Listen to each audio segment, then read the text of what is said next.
व्यक्ति स्वयं अपने हाथ से करता है, जैसे कोई स्वयं यज्ञ करता है और खेती करता है, व्यापार करता है, स्वयं करता है, उसको कृत कर्म कहते हैं। दूसरा है कारित कर्म। कारित का मतलब होता है किसी दूसरे व्यक्ति को बिठाकर उसको वेतन दे देते हैं और कहते हैं भाई तुम मेरी जगह काम करो। जैसे एक मैनेजर होता है या कोई कंपनी का मालिक होता है, दुकान का मालिक होता है, वो अपनी दुकान में 5 7 8 नौकर रख देता है और वो काम करते रहते हैं। मालिक उन नौकरों को वेतन दे देता है। ये कारित कर्म है, दूसरे से करवा लेना। और तीसरा है अनुमोदित। कुछ लोग एक हॉस्पिटल बना रहे थे और वो किसी दूसरे बुद्धिमान के पास गए सलाह लेने के लिए कि आप हमें सलाह दीजिए कि हम ये हॉस्पिटल बनाना चाहते हैं, तो आपका क्या सुझाव है, बनाएं कि नहीं बनाएं। उसने सुझाव दे दिया, समर्थन कर दिया कि हाँ हाँ बनाओ बनाओ, बहुत अच्छी बात है, रोगियों की सेवा होगी और रोगियों को स्वस्थ बनाया जाएगा, समाज सेवा का काम है, पुण्य का काम है, बहुत अच्छा काम है, तो आप हॉस्पिटल बनाइए। इस प्रकार से उसने समर्थन किया। तो इसको शास्त्रीय भाषा में अनुमोदित कर्म कहते हैं। तो योग दर्शन में ये 3 प्रकार के कर्म बताए हैं, कृत, कारित और अनुमोदित। जी। जी गुरुजी। गुरुजी, जो दूसरा प्रश्न है वो ये है कि किस प्रकार के कर्मों का फल कैसे, कब, कहाँ, किस रूप में मिलता है? क्या हम इन विषय में जान सकते हैं? देखिए, कर्मफल विषय बहुत कठिन, गंभीर और बहुत लंबा है। इसको पूरा पूरा तो कोई ऋषि भी नहीं जान पाए।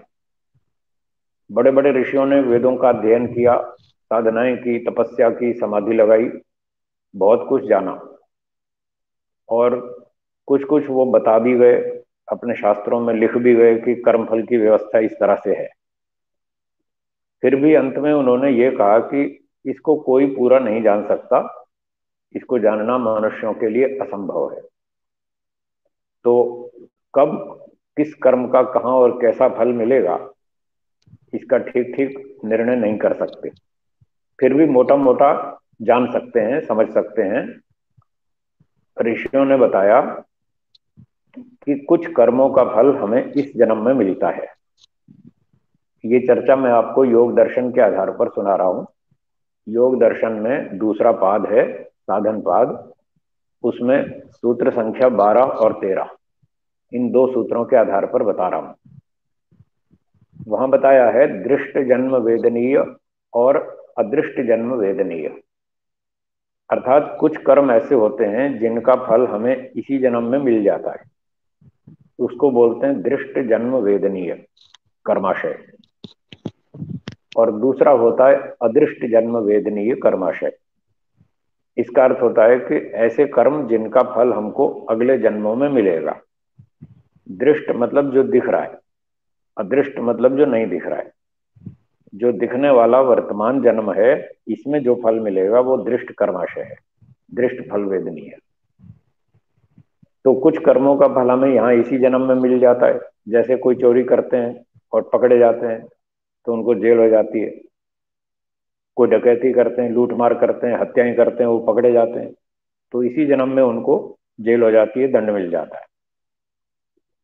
परंतु कुछ लोग नहीं पकड़े जाते, अथवा रिश्वत दे के छूट जाते हैं, सिफारिश लगा के छूट जाते हैं, उनको इस जन्म में कर्मफल नहीं मिल पाया, तो उनका उनके खाते में जमा रहता है और फिर अगले जन्मों में ईश्वर उनको फल देता है।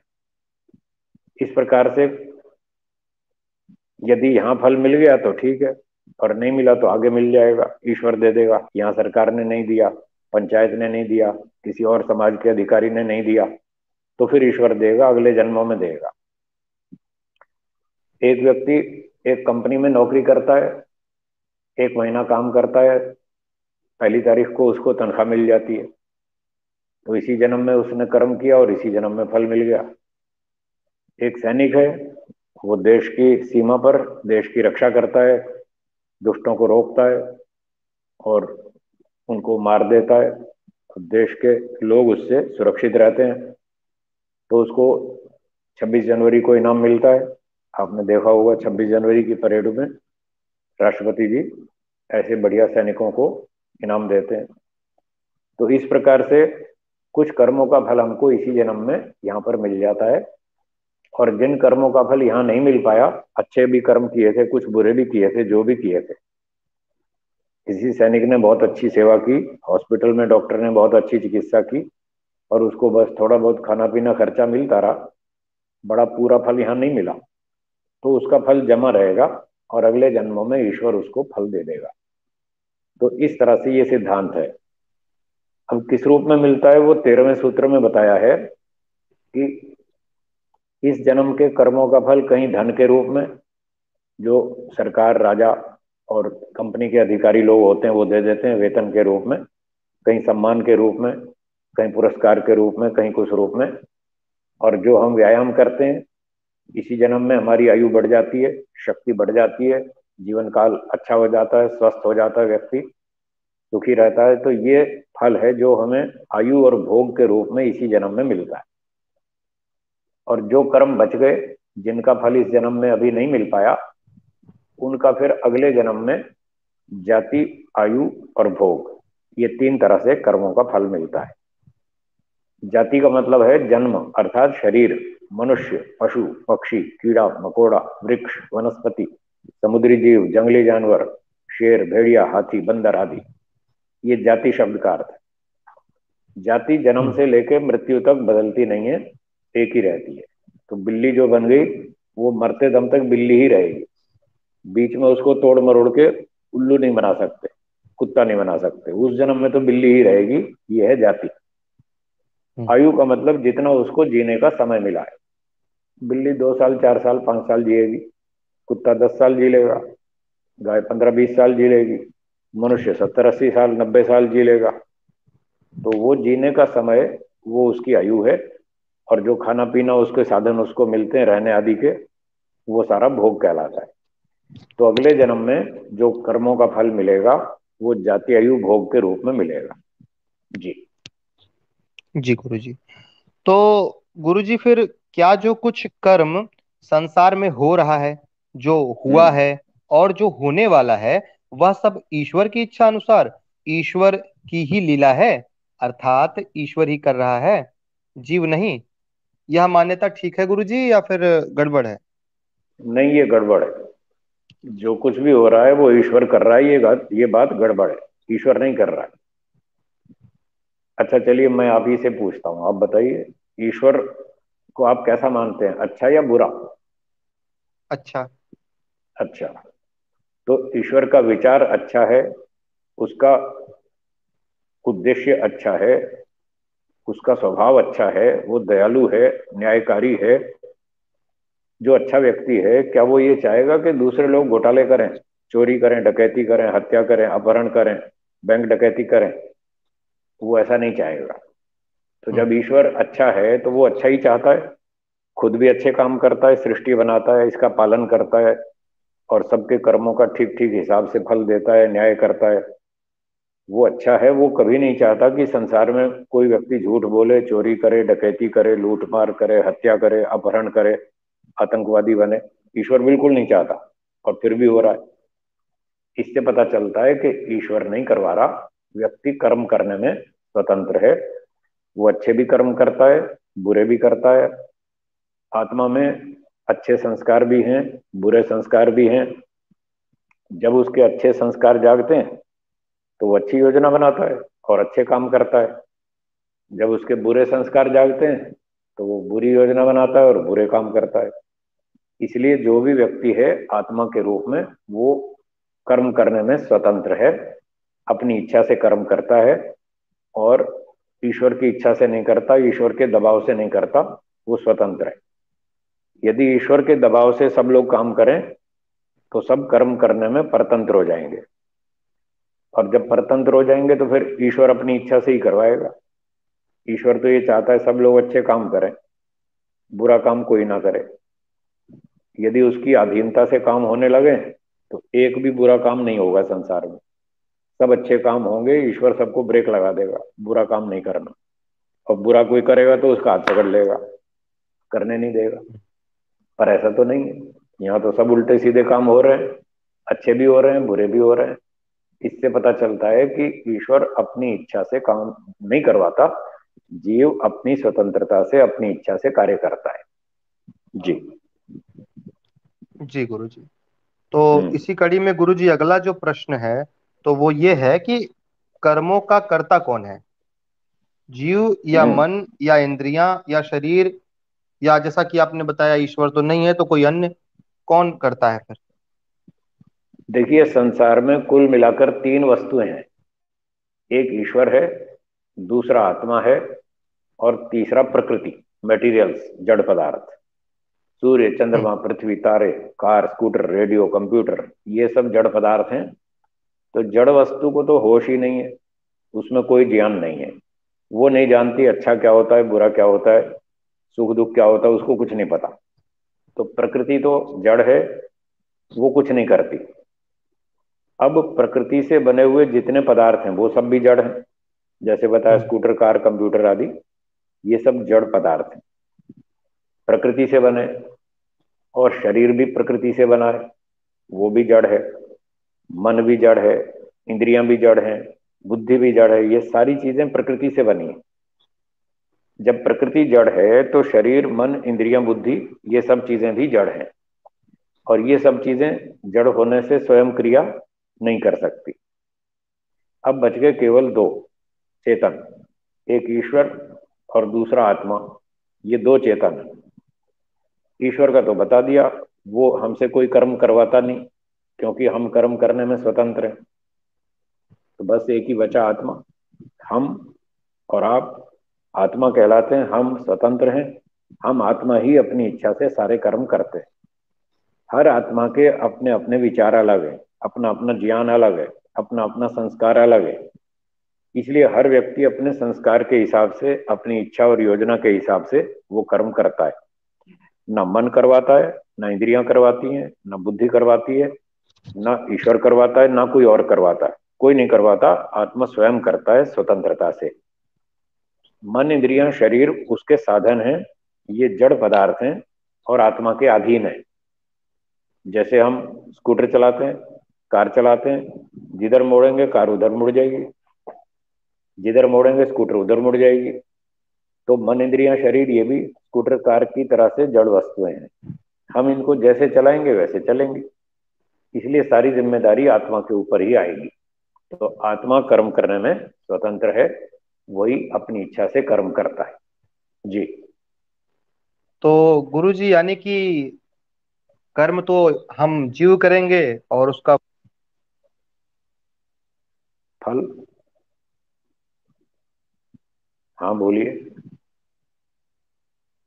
बात जारी है उसका गुरु फल। जी? आवाज कट हेलो। गई थी बीच में, अब हाँ अब आ रही है, अब बोलिए। कर्म तो हम जी जी। करेंगे, और आगे। जी। तो गुरु जी, क्या कर्म करने क्या कर्म जो हम करते हैं उसके फल से हम्म। बचा जा सकता है? क्योंकि अब तो ये तय हो गया कि कर्म तो हम ही कर रहे हैं और फल ईश्वर दे रहा है, हम्म। तो इससे बचा हम्म। भी जा सकता है?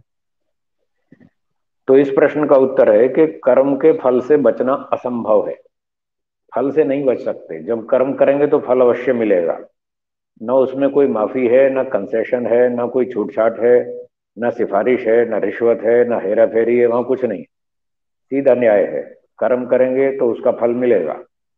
अच्छे कर्म का अच्छा फल मिलेगा, बुरे कर्म का बुरा फल मिलेगा। और थोड़ा करेंगे तो थोड़ा फल मिलेगा, ज्यादा कर्म करेंगे ज्यादा फल मिलेगा। और अच्छे कर्म चार किए, उसके चार फल मिलेंगे। तीन हम्म। कर्म बुरे किए, उसके तीन बुरे फल मिलेंगे। चार में से तीन कैंसिल नहीं होंगे, चार में से एक कैंसिल करके तीन तीन बचा दो, ऐसा नहीं होगा।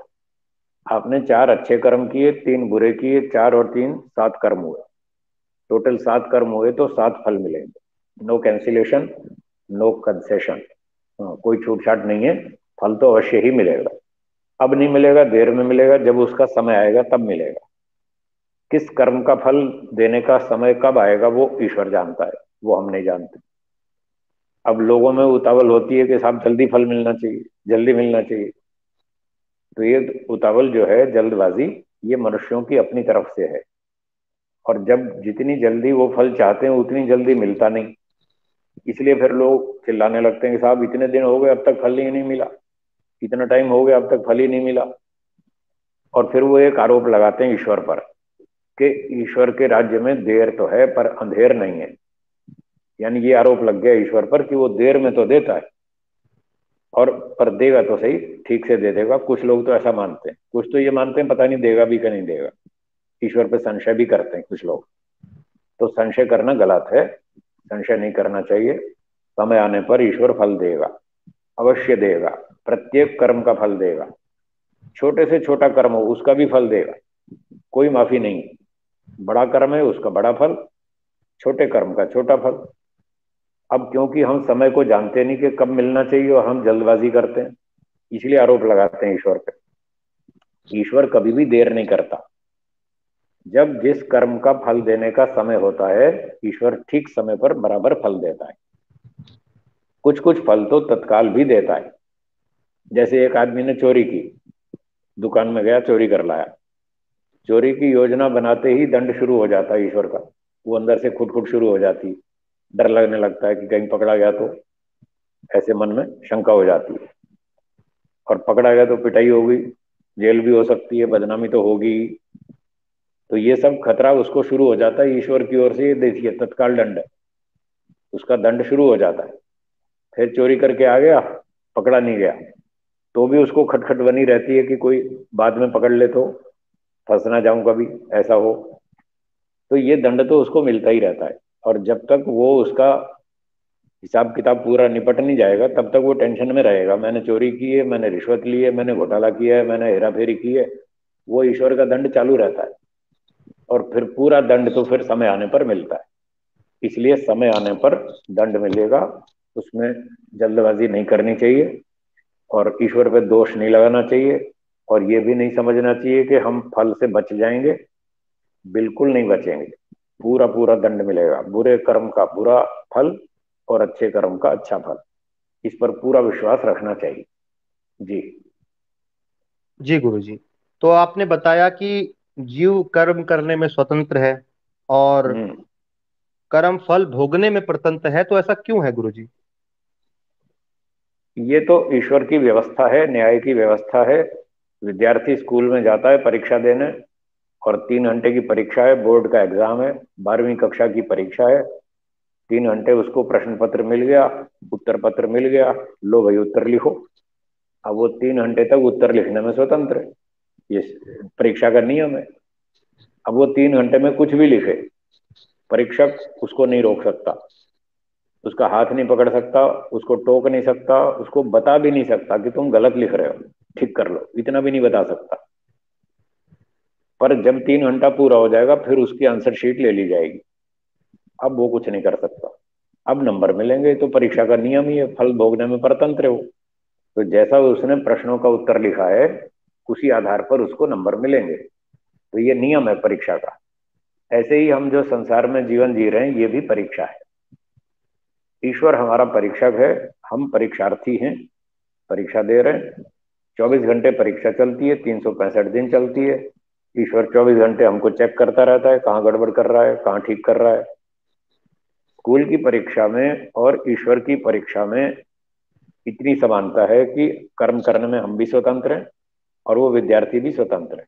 वो 3 घंटे तक कुछ भी लिखे। पर परंतु थोड़ा सा इसमें अंतर भी है, स्कूल की परीक्षा में और ईश्वर की परीक्षा में थोड़ा अंतर भी है।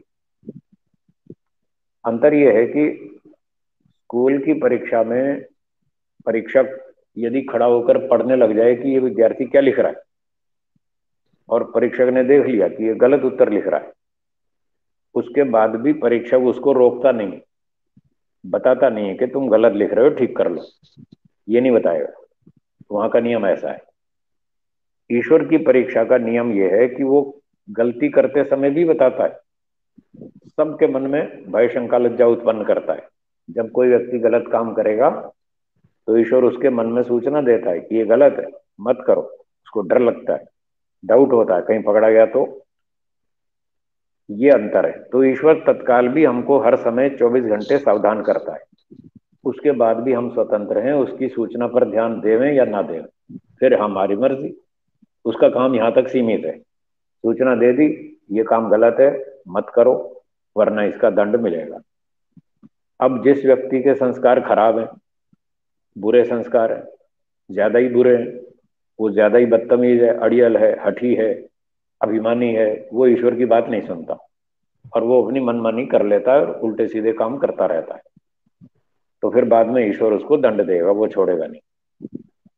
कोई अच्छा व्यक्ति है, संस्कार अच्छे हैं उसके, वो सावधान रहता है, सभ्यता से नम्रता से रहता है, ईश्वर की बात पर ध्यान देता है, तो उसके अंदर से जो ईश्वर की सूचना आती है कि तुम ये गलत काम है, मत करो, वो रुक जाता है। वो कहता है ठीक है, मैं नहीं करूंगा, मुझे दंड नहीं भोगना बस। तो वेदों का, शास्त्रों का ये सिद्धांत है कि दंड के बिना कोई सुधरता नहीं है। अब जो व्यक्ति दंड को याद रखता है वो गलती को रुक जाता है, गलती नहीं करता है, क्योंकि दंड भोगना नहीं चाहता वो।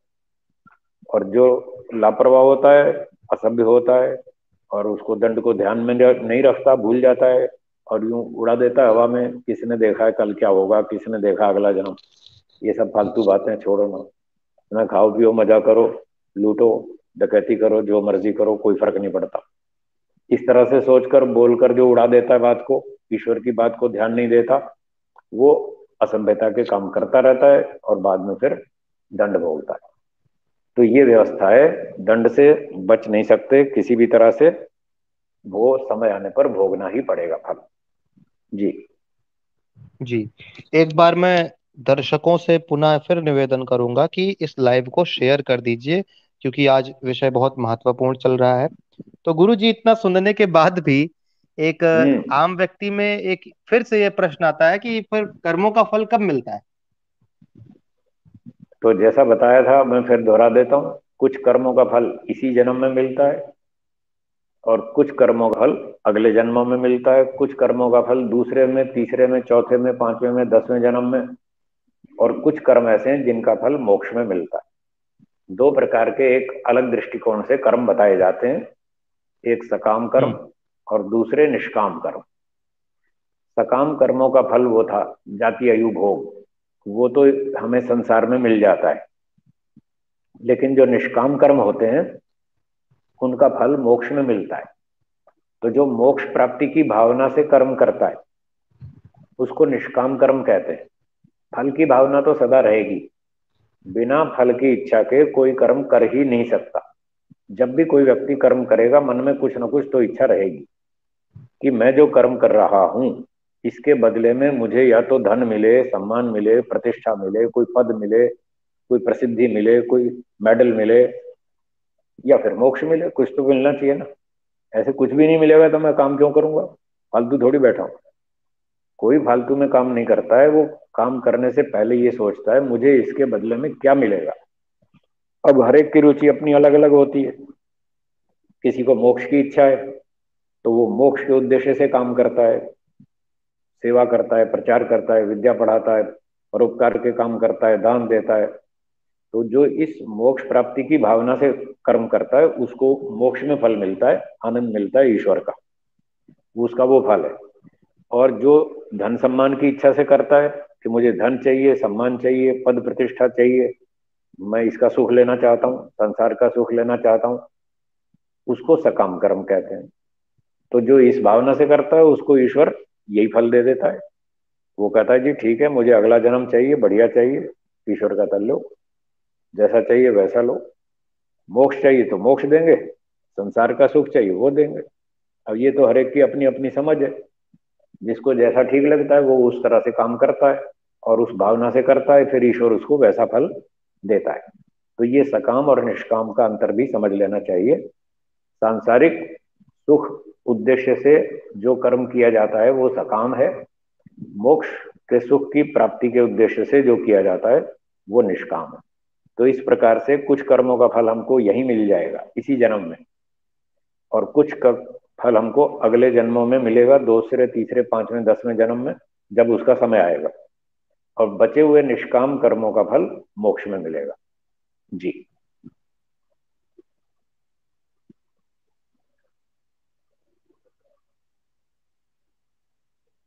आपकी आवाज नहीं आ रही, अगला प्रश्न हो तो बताइए। जी, आवाज जा रही है गुरुजी? हाँ, अब आ रही है, बोलिए। हाँ, मैंने कहा गुरुजी, जैसा कि आपने अभी बताया था थोड़ी देर पहले कि एक व्यक्ति चोरी करने जाता है तो मन में सोच ही लेता है, तो उसके कर्मों का जो है फल उसे मिलने लगता है। तो मेरा ठीक है। अगला प्रश्न यही था कि मानसिक, वाचनिक तथा शारीरिक कर्मों का फल समान रूप से मिलता है गुरुजी, या फिर न्यूनाधिक मिलता है?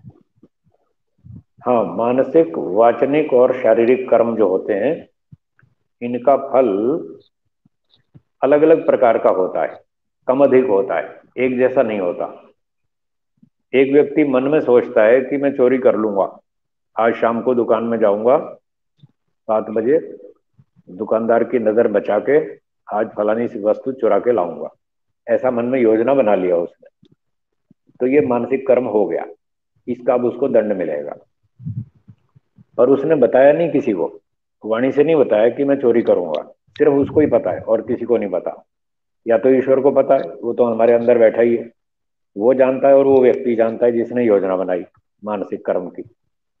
तो वो मानसिक योजना बनाता है, जब योजना बना ली तो वो कर्म की कैटेगरी में आ गया, अब इसका उसको फल मिलेगा। अगर वो ये सोचता है चोरी करूं या ना करूं, करूं या ना करूं, ऐसे दो दो विचार होते हैं मन में, निर्णय कुछ नहीं, सोच रहा है वो, तो इसको बोलते हैं विचार। ये कर्म नहीं है, ये कर्म नहीं बना भी, इसका दंड नहीं मिलेगा। झूठ बोलूं या ना बोलूं, धोखा दूं या ना दूं, रिश्वत लूं या ना लूं, जब तक मन में दो विचार चल रहे हैं तब तक ये कर्म नहीं बना, इसका कोई फल नहीं मिलेगा। जब दो में हम्म। से हम एक निर्णय कर लेंगे, चोरी करूंगा, फाइनल डिसीजन हो गया, रिश्वत लूंगा, धोखा दूंगा, अब ये कर्म बन गया, इसका फल मिलेगा। वो मानसिक कर्मों का फल मानसिक रूप से मिलता है, ऐसा महर्षि मनु जी ने लिखा है मनुस्मृति में। और वाणी के कर्मों का फल फिर वाणी से मिलता है। और शरीर के अपराधों का दंड फिर शारीरिक दंड के रूप में भोगना पड़ता है, ऐसा महर्षि मनु जी ने और महर्षि दयानंद जी ने भी लिखा है सत्यार्थ प्रकाश के 9वें समोल्लास में। तो मान लीजिए एक व्यक्ति मानसिक कर्म करता रहता है, बुरे काम खूब करता रहता है, तो उसको फिर मानसिक रूप से दंड, एक तो वो टेंशन में रहता है, चिंता में रहता है, तनाव में रहता है इसी जन्म में। दूसरा, उसको फिर अगले जन्म में छोटे परिवार में जन्म मिलेगा, ताकि वो बड़े बड़े धनवान सेठों को देख देख कर मन में जलता रहे कि ये तो खा रहे हैं, कमा रहे हैं, पार्टी में जा रहे हैं, डांस कर रहे हैं, सब मौज मस्ती कर रहे हैं, मुझे कोई घुसने नहीं देता, ये पार्टी में मुझे बिठाते नहीं, मेरे को पास में भी नहीं आने देते, दरवाजे से बाहर निकाल देते हैं, तू बाहर बैठ। तो वो बेचारा मन मन में जलता रहता है, इस तरह का मानसिक दंड उसको भोगना पड़ता है। ये मानसिक कर्मों का फल है। वाणी से झूठ, छल कपट, धोखा, बेईमानी करते हैं लोग, उसका दंड फिर ये मिलता है कि उसको अगले जन्मों में पशु पक्षी, शेर भेड़िया हिरण, ऐसे पशु पक्षी बना दिया जाता है। तो उसकी वाणी परमात्मा छीन लेता है, अब तुम वाणी से अपना दंड भोगो। हम्म। तो बस ऐसे ही पशु वशु जैसे घूमते रहते हैं, बोल तो सकते नहीं, भाषा छीन ली ईश्वर ने, ये वाणी का दंड है। और शरीर से अपराध किए, चोरी, हत्याएं, अपहरण, व्यभिचार आदि आदि, आतंकवाद, बम फोड़ना, इस तरह के शारीरिक अपराध करने पर उसको वृक्ष आदि योनियों में जन्म मिलता है। तो उसका शरीर ऐसा ही छीन लेता है भगवान, उसको वृक्ष बना के खड़ा कर देता है, बस तुम्हारा चलना फिरना भी बंद, खड़े रहो, यहीं खड़े रहो सारा जीवन, तुम्हारा दंड है। कुत्ते गधे फिर भी कम से कम घूम घाम लेते हैं, सैर तो कर लेते हैं इधर उधर, पेड़ को तो बेचारे को वहीं खड़े रहना पड़ता है, वो सैर भी नहीं कर सकता। तो ये ऋषियों ने कर्मफल के विषय में बताया, शारीरिक अपराधों से फिर इस तरह का दंड मिलता है, और वृक्ष आदि योनियों में उसको फल भोगना पड़ता है। तो इस तरह से फल की मात्रा कम अधिक है, और उसका स्वरूप भी अलग अलग है। वाचनिक कर्मों का फल अलग ढंग से, शारीरिक कर्मों का अलग ढंग से, और मानसिक कर्मों का अलग ढंग से। जी। जी, तो गुरुजी इसमें फिर क्या, जैसे कोई भ्रांतिपूर्ण या विवशता से या मजबूरी से या जिसको अल्प ज्ञान है, ऐसे व्यक्ति यदि कर्म अनजाने में कर देते हैं तो उनके भी कर्मों का यही फल होता है या दूसरा? हाँ, कोई मजबूरी से करता है तो उसका दंड थोड़ा कम होता है। मजबूरी से या भ्रांति से, अविद्या से, अनजाने में गलतियां हो गई, उसका दंड कम मिलता है। और जो जानबूझ के करता है उसका दंड अधिक होता है। जैसे एक मोटा उदाहरण सा है, आप बाजार में जा रहे हैं तो थोड़ी भीड़ भाड़ है, ज्यादा है, फिर भी आप बच बच के चल रहे हैं कहीं टकरा ना जाएं दूसरे से। बहुत कोशिश करने पर भी भीड़ अधिक होने से कहीं ना कहीं दूसरे से थोड़ा सा कंधा छू जाता है। तो कहते हैं भाई साहब माफ करना, गलती हो गई, क्या करें, भीड़ बहुत ज्यादा है, मैंने जानबूझ के तो मारा नहीं। वो भी हम्म। परिस्थिति को देख लेता है और समझ लेता है कि ठीक है भाई, जानबूझ के नहीं मारा, भीड़ है, मजबूरी से लग गया। तो वो भी कहता है ठीक है, जाओ कोई बात। वो सहन कर लेता है, ज्यादा नाराज नहीं होता। मामूली सी नाराजगी होती है, फिर उसको परिस्थिति के अनुसार स्वीकार कर लेता है। अब दूसरे उदाहरण में मान लो अच्छी खुली चौड़ी सड़क है और सब अच्छी तरह जा रहे हैं खुल खुल करके, कोई भीड़ भाड़ नहीं है। और ऐसी स्थिति में आप किसी को यूं कोहनी मार दें, फिर देखना अब नहीं छोड़ेगा। अच्छा, मुझे जी। कोहनी मारता, बताता हूँ तुझे। तू ज्यादा पहलवान है, अभी बताता हूँ। फिर वो उसको ठोकेगा अच्छी तरह से। तो ये दोनों में हमको अंतर हम्म। दिखता है कि जब जानबूझ के आदमी गलती करता है तो फिर वो उसको माफ नहीं करेगा, और अनजाने में हो जाए, मजबूरी में हो जाए तो सहन कर लेता है। अब ये मनुष्यों के लिए तो ठीक है, हम सहन कर लेते हैं, माफ कर देते हैं। ईश्वर माफ नहीं करता, ये ध्यान रखिएगा। ईश्वर बिल्कुल माफ नहीं करता है। अनजाने में करो, जानबूझ के करो, मजबूरी में करो, जैसे भी करो, दंड तो मिलेगा। आपने गलती की है, आपके हाथ से हुई है, इसके जिम्मेदार आप हैं, आपको उसका दंड तो मिलेगा। बस इतना अंतर जरूर है, जानबूझ के गलतियां करेंगे तो ज्यादा दंड मिलेगा, अनजाने में हो गई तो थोड़ा दोष कम हो गया आपका, आपने जानबूझ के नहीं किया तो उसमें दोष कम होता है, इसलिए फिर दंड भी कम होता है। मजबूरी से किया, मजबूरी में भी आप जानबूझ के ही कर रहे हैं, लेकिन थोड़ा सा शक्ति कम है, दूसरे का दबाव ज्यादा है, लड़ सकते नहीं है तो मजबूरी है, तो वो भी परिस्थिति देखकर थोड़ा उसमें भी कम कर दिया जाता है। तो जितना दोष होगा उस हिसाब से ही दंड मिलेगा, माफी वाफी कुछ नहीं। जी। अच्छा, तो गुरुजी इसमें फिर जैसा कि आपने अभी थोड़ा देरी पहले बताया था कि कर्मों का फल ईश्वर देता है, तो मैं ये पूछना चाहता हूँ कि कर्मों का फल केवल ईश्वर देता है या फिर राजा, न्यायाधीश या समाज के व्यक्ति भी देते हैं, या स्वयं भी ले सकता है वो अपने कर्मों का फल? शास्त्रों में ऐसा विधान है कि कर्मों का फल राजा भी देता है, पंचायत देती है, समाज भी देता है। जिस कंपनी में कोई कर्मचारी काम करता है वहां गलती करे तो कंपनी के अधिकारी भी दंड देते हैं, घर में माता पिता भी दंड देते हैं, बच्चे गलतियां करते हैं तब, स्कूल में विद्यार्थी गलती करते हैं तो स्कूल प्रशासन भी उनको दंड देता है। तो जहां जहां जिस क्षेत्र में जो व्यक्ति काम कर रहा है, वो उस क्षेत्र में यदि वो गलती करेगा तो वहां के अधिकारी उसको दंड देंगे। अब मान लो किसी ने 100 रुपए की गलती की, उसको 100 रुपए का दंड मिलना चाहिए ईश्वर की न्याय व्यवस्था से, और कोर्ट ने, न्यायाधीश ने उसको 70 रुपए का दंड दे दिया, तो उसका 30 रुपए का दंड बच गया। वो बचा हुआ 30 ईश्वर दे देगा, उसका हो गया निपटारा, पूरा हो गया। अगर कोर्ट ने उसको 80 रुपए का दंड दिया तो 20 बच गया 100 में से, तो 20 ईश्वर दे देगा।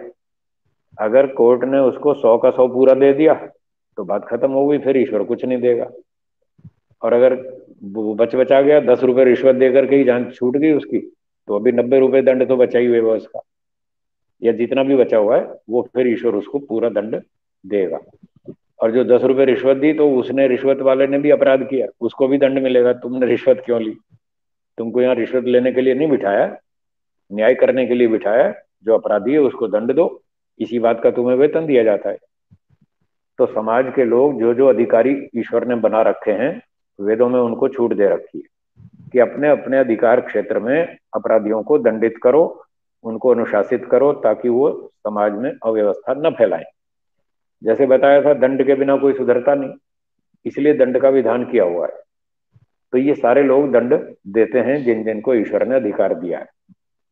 और हमें स्वयं को भी अधिकार दे रखा है, चाहे तो किसी कर्म का फल हम स्वयं भी ले सकते हैं, कोई दंड भी स्वयं ले सकते हैं, गलती कर दी उसका दंड भी ले लेंगे, प्रायश्चित भी करेंगे। और प्रायश्चित करने का लाभ यह है कि व्यक्ति संकल्प करता है कि अब मैं आगे ये गलती दोबारा नहीं करूंगा अथवा ऐसी और गलतियां नहीं करूंगा। इस प्रकार से प्रायश्चित का भी लाभ है, वो भी करना चाहिए और दंड भी भोगना चाहिए। यदि किसी कर्म का फल हमने स्वयं भोग लिया तो फिर ईश्वर दोबारा नहीं देगा।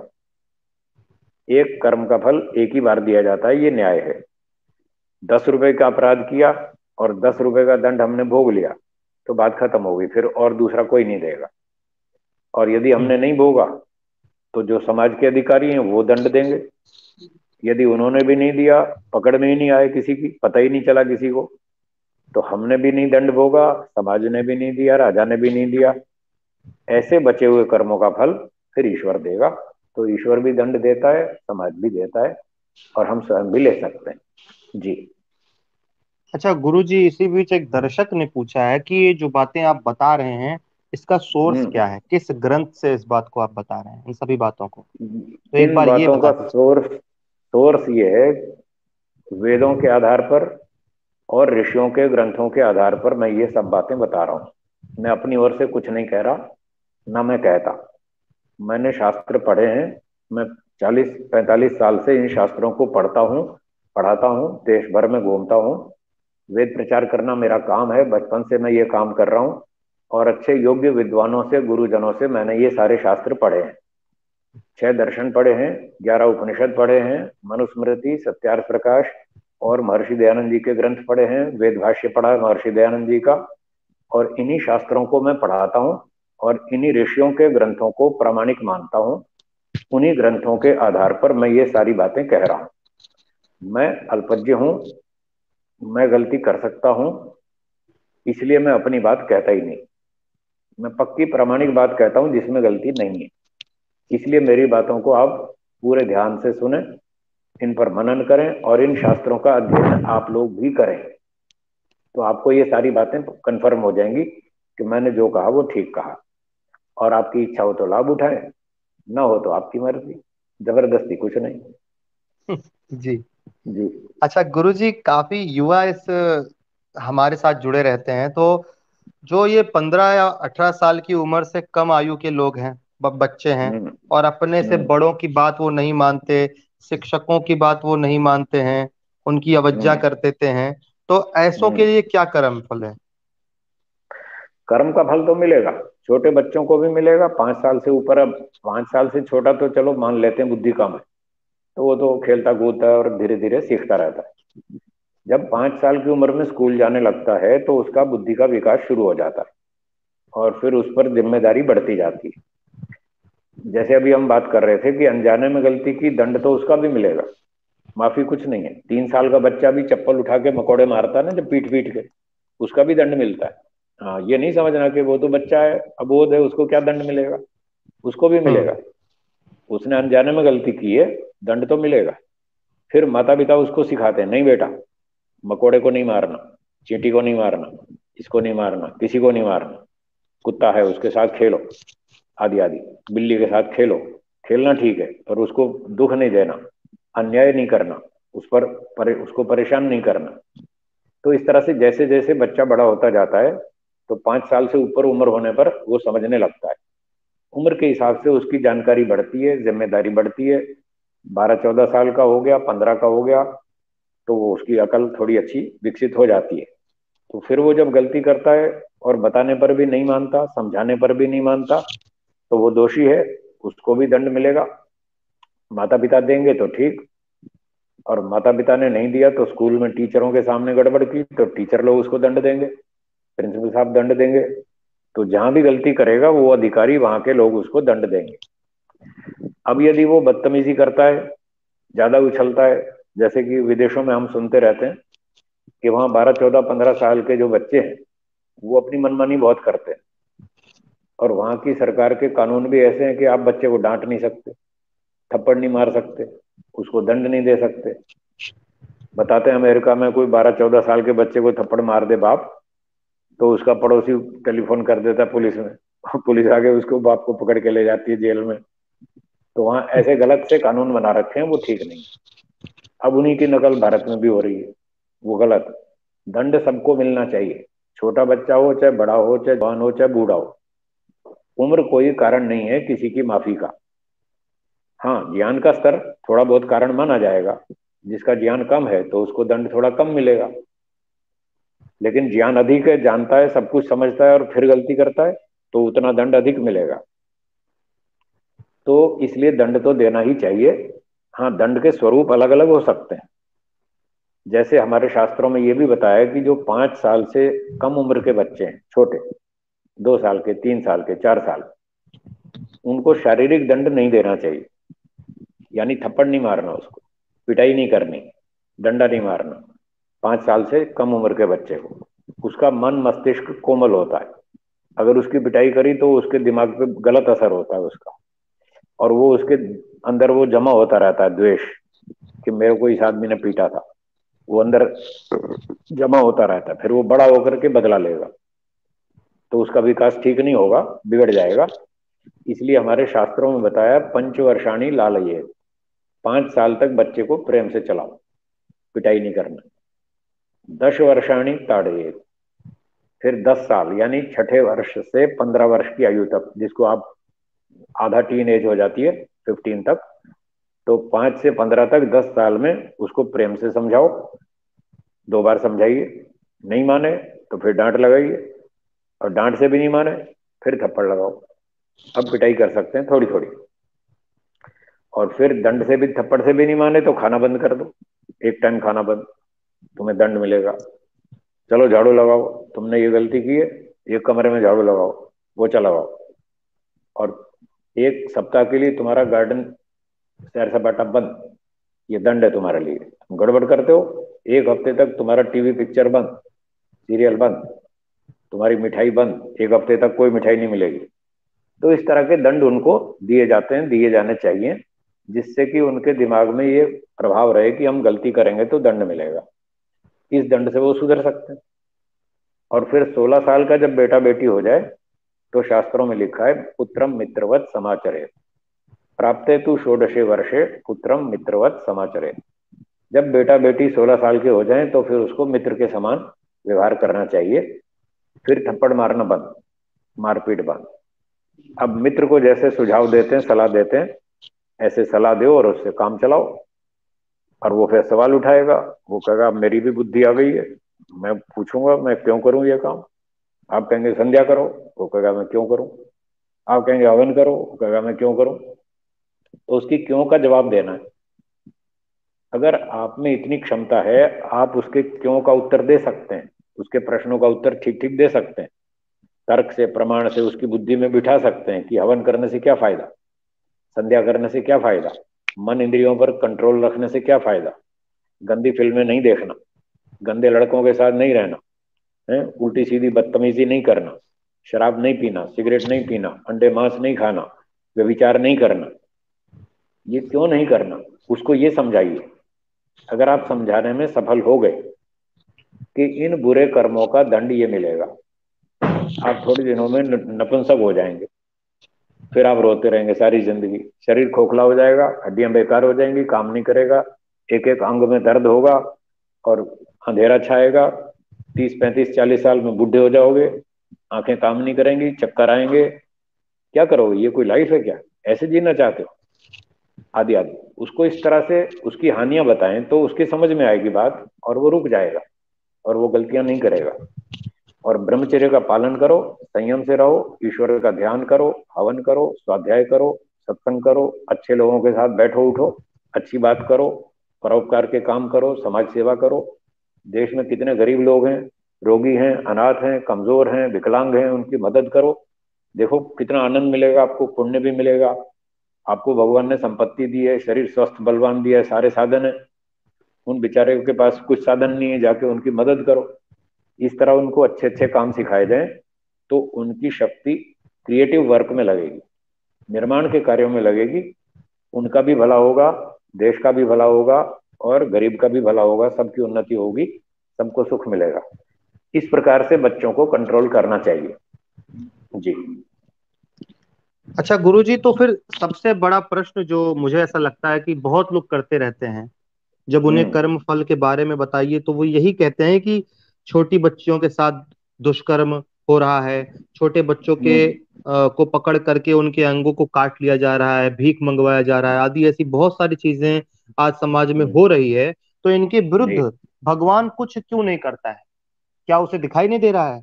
और उन हम्म। बच्चों का क्या दोष है, क्या अपराध है जो उनको इस चीज का दंड मिल रहा है? ठीक है। तो आपने ये पूछा कि जो छोटे छोटे बच्चे हैं उन पर अत्याचार होता है, ऐसा क्यों होता है, भगवान क्यों नहीं रोकता उनको? तो थोड़ी देर पहले मैंने बताया था कि आत्मा कर्म करने में स्वतंत्र है, और ये जीवन परीक्षा है। हम सब परीक्षा दे रहे हैं, ईश्वर हमारा परीक्षक है। जैसे स्कूल की परीक्षा में विद्यार्थी गलत उत्तर लिखे तो परीक्षक उसका हाथ नहीं पकड़ सकता, उसको रोक नहीं सकता, वो जो मर्जी लिखे। ईश्वर की इस परीक्षा में भी वही नियम है कि वो हमारा हाथ नहीं पकड़ेगा। छोटे बच्चों पे अत्याचार होता है, हैं? हाथ पैर काट देते हैं, अंधा बना देते हैं, लंगड़ा बना देते हैं, उनको सड़क पे बिठा देते हैं, भीख मंगवाते रहते हैं। तो ये सारे गैंग चलते हैं, इस तरह के काम करते हैं। तो वो कर्म करने में स्वतंत्र है, ईश्वर उनका हाथ नहीं पकड़ेगा, तो कर सकते हैं। अब बात ये रही कि भाई इन बच्चों का फिर क्या दोष है, ये कौन सा उनका कर्म फल है जिन पर ये अत्याचार हो रहे हैं? तो इसका उत्तर है, ये बच्चों का दोष नहीं है, ये बच्चों का कोई कर्म का फल नहीं है, सीधा सीधा तो कोई कर्म फल नहीं है। इन चोर डाकुओं को, गैंग वालों को किसी के कर्म फल देने का अधिकार भी नहीं है। जब इनको अधिकार ही नहीं है तो वो जो दुख दे रहे हैं, अत्याचार कर रहे हैं, ये कर्म फल नहीं है। कर्म फल तो प्रशासन देता है, वो प्रशासनिक राजा है नहीं। तो ये तो अत्याचार है, इसको अन्याय कहते हैं। अब ये बच्चों का किसी कर्म का सीधा सीधा दंड नहीं है। जैसे एक चोर चोरी करे तो उसको 3 साल की जेल हो जाती है, वो जेल उसकी अपराध के कारण से हुई, और उस कर्म का फल है चोरी का। तो ये कोई सीधा कर्म फल नहीं है, फिर क्यों भोगना पड़ रहा बच्चों को? उसका उत्तर केवल इतना है कि ये संसार बड़ा विचित्र है। इस संसार का ये नियम है कि जो भी व्यक्ति यहां संसार में जन्म लेगा, फिर सुनिए, जो भी व्यक्ति यहां संसार में जन्म लेगा उस पर अन्याय होगा, होगा, होगा। वो बच ही नहीं सकता, क्योंकि दूसरे लोग भी तो स्वतंत्र हैं। मैं स्वतंत्र हूं, आप भी स्वतंत्र हैं। मैं अच्छा सोच सकता हूं, आप भी अच्छा सोच सकते हैं। मैं गलत भी सोच सकता हूं, आप भी गलत सोच सकते हैं। मेरी अच्छाई से आपको सुख मिलेगा, मेरी बुराई से आपको दुख मिलेगा। आपकी अच्छाई से मुझे सुख मिलेगा, आपकी बुराई से मुझे भी दुख मिलेगा। तो जितने लोग हैं संसार में, क्या सबके सब अच्छे हैं? नहीं, कुछ अच्छे हैं, कुछ खराब हैं। जो अच्छे हैं वो हमको सुख देंगे, जो खराब है वो दुख देंगे, वो अन्याय करेंगे। तो बच्चों पर, बड़ों पर, जिस पर भी, सास पर, बहू पर, पड़ोसी पर, मित्रों पर, ऑफिस में, ट्रेन में, बस में, कहीं पर भी, जहां भी, जिस पर भी अन्याय होता है, वो इसीलिए होता है कि दूसरे लोग दुष्ट हैं, वो अत्याचारी हैं, अपने दुष्टता के कारण दूसरों को दुख देते हैं, वो अन्याय कर रहे हैं। ईश्वर उनके सब कर्मों का हिसाब रखता है, और समय आने पर किसी को सुअर बनाएगा, किसी को सांप बनाएगा। ये जितने बलात्कारी हैं, अत्याचारी हैं, जो बच्चों को काट काट के, हाथ पैर तोड़ के भीख मंगवाते हैं, इनको सबको भगवान अगले जन्म में पेड़ बना देगा। किसी को बरगद का पेड़, किसी को नीम का पेड़, किसी को करेले का पौधा बनाएगा, किसी को कुछ बनाएगा। ये सबको दंड मिलने वाला है, कोई बचने वाला नहीं है। पर भोगना इसलिए पड़ रहा है क्योंकि हमने यहाँ जन्म लिया। तो जब तक जन्म लेंगे तब तक हमको यहाँ संसार में अन्याय का दुख भोगना पड़ेगा। अगर कोई इससे बचना चाहता हो तो उसका एक ही रास्ता है, वो है मोक्ष। मोक्ष प्राप्त करो, इस जन्म मरण के चक्कर से बाहर निकलो। जब एक बार इस चक्र से बाहर निकल गए, आपने अगला जन्म नहीं लिया, तो फिर हमारी गारंटी, कोई आपको छू जाए तब बताना। मोक्ष में कोई किसी को छू नहीं सकता, कोई किसी को तंग नहीं कर सकता, वहां कोई अत्याचार हो ही नहीं सकता, क्योंकि वहां पर शरीर नहीं है। जब तक हमारे पास शरीर है कोई हमको परेशान कर सकता है। तो ये उसका अंतिम उपाय है, मोक्ष प्राप्त करें तो फिर आप पर कोई अत्याचार, अन्याय नहीं कर पाएगा। इस बात को समझना है। जो लोग समझ लेते हैं वो मोक्ष के लिए मेहनत करते हैं, अपने मोक्ष में निकल लेते हैं। मैं भी मोक्ष में जा रहा हूँ, आपको चलना हो तो आ जाओ, तैयारी कर लो। क्योंकि मुझे ये बात समझ में आ गई, जब तक जन्म लूंगा लोग छोड़ेंगे नहीं, कोई ना कोई अत्याचार करेगा। जी। जी गुरु जी, यानी कि जो उन बच्चियों के साथ हो रहा है या उन बच्चों के साथ हो रहा है या किसी के साथ ऐसा हो रहा है, तो वो दूसरे हम्म। जीव की स्वतंत्रता से हो रहा है। जी। जी। तो गुरु जी, अगला प्रश्न ये है कि जीव मनुष्य जो सुख दुख प्राप्त करता है, क्या वह सब उसी के किए कर्मों का फल है, या दूसरे के द्वारा भी सुख दुख दिए जा सकते हैं? ये तो वही आपने पीछे बता दिया है, लेकिन एक बार इस पे जी। और थोड़ा अब फिर दोहरा स्पष्टीकरण। देता हूं मैं। फिर जी। दोहरा देता हूं कि जो भी हमारे जीवन में हमें सुख दुख मिलता है, वो सारा का सारा हमारा कर्मफल नहीं है। जहां जहां हमें ये लगता है कि ये तो हमें न्याय से मिला सुख दुख, जैसे एक व्यक्ति ने नौकरी की, 1 महीना काम किया, उसको पहली तारीख को 60,000 रुपये वेतन मिला। तो उसने 60,000 निश्चित किया था, 60 का 60 मिला, पूरा ठीक ठाक मिल गया। तो वो कहता है हाँ, मुझे न्याय से मिला। जब न्याय से मिला तो कर्मफल है, और जब अन्याय हो तो कर्मफल नहीं है। बिना कर्मफल के भी बहुत सारा दुख भोगना पड़ता है। अब एक कर्मचारी ने 60,000 वेतन निश्चित किया था, पूरा महीना ठीक से काम किया, उसको 60 मिलना चाहिए। उसके अधिकारी ने 10,000 काट लिए, 50,000 दिए। अब वो कहेगा साहब मेरे साथ तो बड़ा अन्याय हुआ, मेरा 10,000 काट लिया, क्यों काट लिया? वो शिकायत करेगा। तो जब व्यक्ति शिकायत करे कि मेरे साथ तो अन्याय हो रहा है, तो समझ लीजिए ये सारा कर्मफल नहीं है। जहां जहां हम्म। शिकायत होगी वो सब अन्याय है, वो कर्मफल नहीं। और जहां शिकायत कुछ नहीं है, 60,000 तय किया, 60,000 पूरा मिला, कोई समस्या नहीं है, ये कर्मफल है। जी। जी गुरु जी। अच्छा, दर्शकों में से ही किसी एक व्यक्ति ने आपके एक उत्तर पे पूछा था कि किसी चींटी पतंगों को मारना और किसी बड़े जीव को मारना, क्या इसका पाप का फल एक ही समान होता है या भिन्न भिन्न होता है? हाँ, तो छोटे प्राणी को मारने का दंड अलग है, कम है। बड़े प्राणी को मारेंगे तो दंड अधिक होगा। इसके दंड के कम अधिक होने का आधार यह है कि हमारे कर्म से संसार को हानि कितनी हुई। जितनी हानि हम्म। होगी उस आधार पर दंड मिलेगा। यदि हानि 10 रुपए की हुई तो 10 रुपए का दंड। हमारे अपराध से हानि 100 रुपए की हुई तो 100 रुपए का दंड। अगर 2,000 की हानि हुई तो 2,000 का दंड। जितनी हम हानि करेंगे उतना दंड होगा। और दूसरी बात, जितना हमारे काम से दूसरों को लाभ होगा, सुख मिलेगा, उतना पुण्य भी मिलेगा। तो दंड की मात्रा हमारे अपराध की मात्रा पर आधारित है। ऐसे ही इनाम की मात्रा भी हमारे उस बात पर आधारित है कि हमसे दूसरों को कितना सुख मिला, कितना लाभ हुआ, ऐसा जानना चाहिए। तो चींटी आदि प्राणियों का मूल्य कम है, हाथी का मूल्य अधिक हम्म। है। तो एक चींटी मार दी तो कम दंड मिलेगा, क्योंकि उससे नुकसान जगत का कम हुआ। एक हाथी मार दिए तो बड़ा नुकसान हुआ, उसका दंड अधिक होगा। इस तरह से समझना चाहिए। जी। तो गुरुजी, जैसे कि परिवार का कोई पालक हो, स्वामी हिंसा कोई करे, झूठ चोरी रिश्वत आदि अनैतिक कर्मों से धन कमाता है, साधन जुटाता है, और उसका भोग पूरा परिवार कर लेता है, तो क्या सभी हम्म। को समान दंड मिलेगा या फिर न्यूनाधिक मिलेगा? तो जैसे परिवार में एक व्यक्ति चोरी करके पैसा लाता है, रिश्वत लाता है, और सारे लोग खाते हैं बैठ के। अगर उन जी। परिवार के सभी सदस्यों को मालूम है कि हमारा जो घर का मुख्य व्यक्ति है वो रिश्वत लाता है, मान लो 60,000 तो वेतन है, 30,000 रिश्वत के लाता है, तो 90,000 उसकी मासिक आय है। तो वो सारे के सारे जानते हैं कि हाँ ये रिश्वत लाता है 30,000, और सारे मौज मस्ती से खाते पीते हैं उस रिश्वत के पैसे को भी। तब तो उनको सबको दंड मिलेगा। दंड भी कम अधिक मिलेगा। जो रिश्वत लेता है मुख्य व्यक्ति, उसको थोड़ा ज्यादा मिलेगा, और उसके परिवार के लोगों को थोड़ा कम मिलेगा, क्योंकि सीधा सीधा उन्होंने तो रिश्वत ली नहीं, ली तो मुख्य व्यक्ति ने, संचालक ने। तो इस प्रकार से दंड तो सबको मिलेगा, थोड़ा कम अधिक मिलेगा। लेकिन अगर परिवार के लोग मना कर दें कि भाई हम तो 60,000 में ही खुश हैं, आप जितना कमाते हो ईमानदारी से, हम उतना में ही खुश हैं, हमें 30,000 रिश्वत का पैसा नहीं चाहिए, हमारे कारण से मत लाना, हम इसका समर्थन नहीं करते।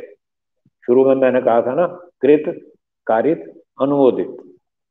अब वो कह रहे हैं हम आपका अनुमोदन नहीं करते, हम तो 60,000 में ही गुजारा कर लेंगे। घी नहीं खाएंगे, थोड़ा तेल खा लेंगे, 4 रोटी नहीं खाएंगे चुपड़ के, थोड़ी सूखी खा लेंगे, 3 खा लेंगे, पर 60 में गुजारा कर लेंगे। हमको नहीं चाहिए तुम्हारा 30,000 रिश्वत का। और वो खाते भी नहीं उस पैसे में से, 60,000 में से ही खा के अपना गुजारा कर लेते हैं। तो ऐसी स्थिति में परिवार के सदस्यों को दंड नहीं मिलेगा। उन्होंने खाया ही नहीं, ना समर्थन किया ना पैसा खाया, बेईमानी वाला, ईमानदारी वाला खाया, तो उनको पाप नहीं लगेगा, कोई दंड नहीं मिलेगा। फिर अकेले उसी को दंड मिलेगा जो चोरी करके ला रहा है, और वो उसका अकेला ही भोग कर रहा है, तो वो उसी को दंड मिलेगा, जो मुख्य व्यक्ति है। जी। जी गुरु जी। अगला जो प्रश्न है वो यह है कि अ, अच्छे और बुरे कर्म समान रूप से कोई करे तो क्या दोनों मिल करके उसका फल निष्क्रिय हो जाएगा? जैसे कि कोई 2 रुपए चोरी करके और 2 रुपए दान कर दिया तो उसको दोनों चीजों का फल ना मिले, क्योंकि बराबर हम्म। किया उसने। इसका क्या है? तो इसका उत्तर मैंने बीच में दिया था कि कैंसिलेशन नहीं होता। अगर एक व्यक्ति ने 10 कर्म अच्छे किए और 4 बुरे किए, तो 10 में से 4 कैंसिल नहीं होंगे। 10 अच्छे किए, 4 बुरे किए, 14 कर्म किए, 14 फल मिलेंगे। 10 अच्छे कर्म, 10 अच्छे फल, 4 बुरे कर्म, 4 बुरे फल। No cancellation. जी।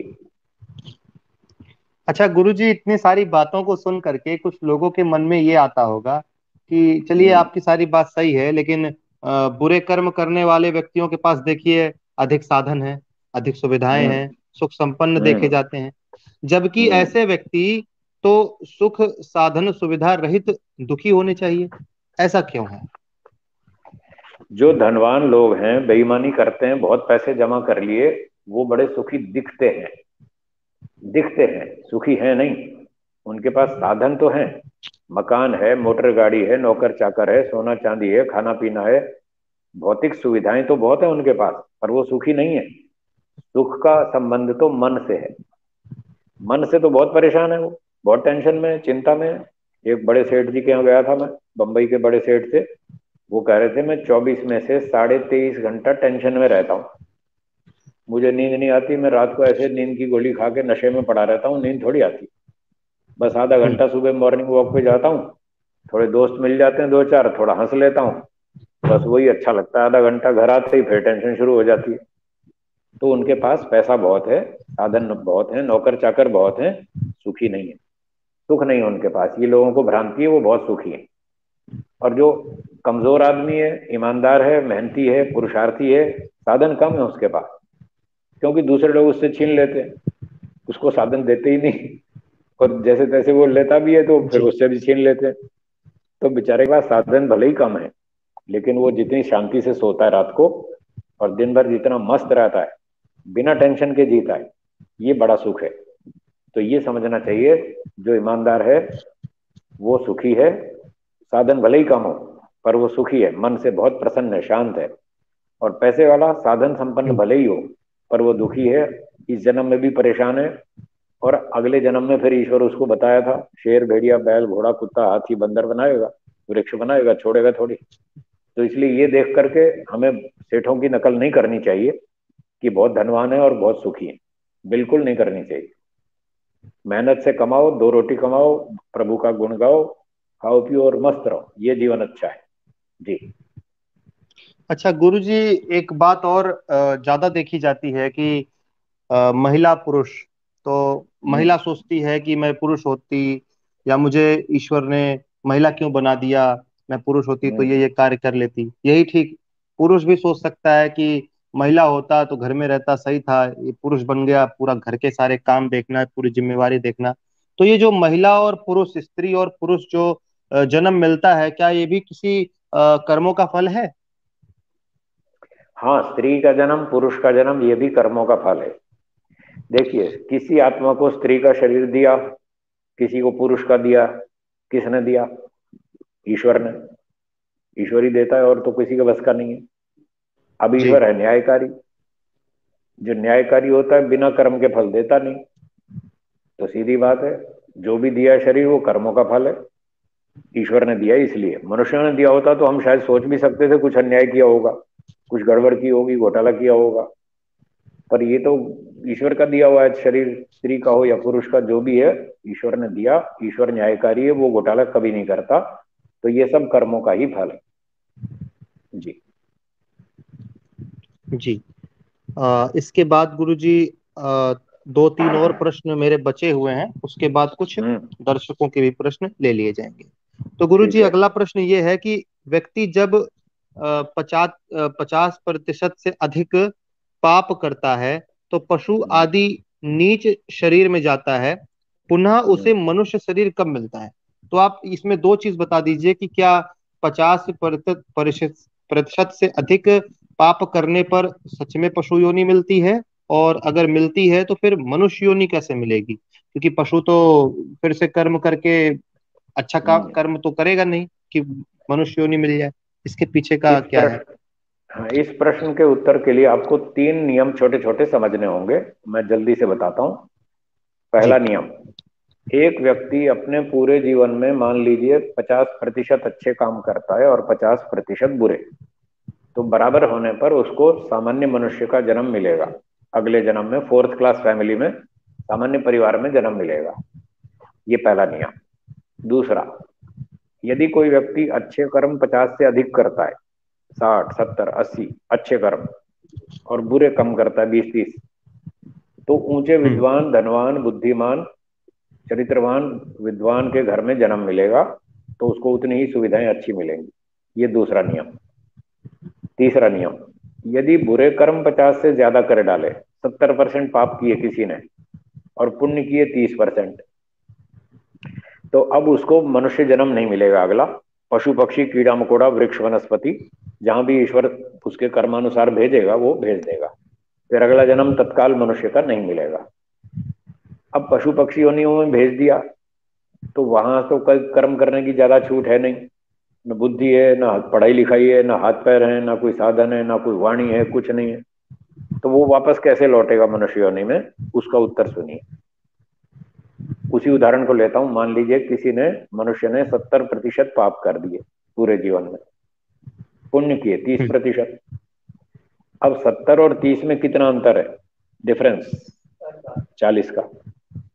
पुण्य 30, पाप 70, तो दोनों को इक्वल लाने के लिए 40% पाप का दंड पहले भोगना पड़ेगा। ये नियम।